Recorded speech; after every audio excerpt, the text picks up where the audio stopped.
Hundreds of accidents in Jackson County alone, now 4 days into a winter blast that's crippled much of southern Oregon and northern California.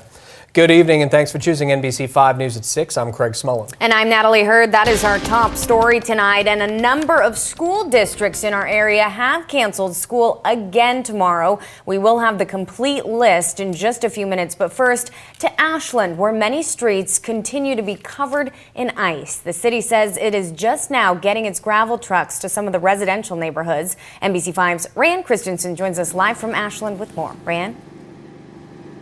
Natalie, as you can see, I'm here at Lithia Plaza. The roads are still very snow-packed and icy. The city said they had 4 plows that started plowing on Friday night, but once the snow turns into ice, they essentially just do not work. Now, they have been sanding and they have been using these types of cinders to provide some traction on the roads, but what ice is on will stay until it gets warm enough to melt. Cars abandoned on the side of the road, some after running into each other, others because the going got too tough.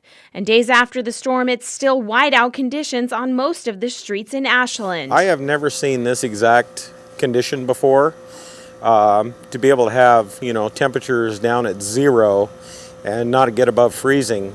It's just been perfect conditions for solid ice. Ashland resident Larry Gobelman says he'd rather use his feet right now than get behind the wheel to get to downtown Ashland. We've been walking now pretty much for the last 3 days. The streets of Ashland are bustling with many people walking and bearing the frigid temperatures. Some residents are getting creative, turning to snowboards, sleds, and using walking sticks just to get around. We've definitely decided to walk rather than drive as much as we can. Ashland City Public Works Street Supervisor John Peterson says they are working around the clock. It's been busy. We put in a lot of overtime. The entire crew's been working. Peterson says they have treated the main streets with gravel for traction.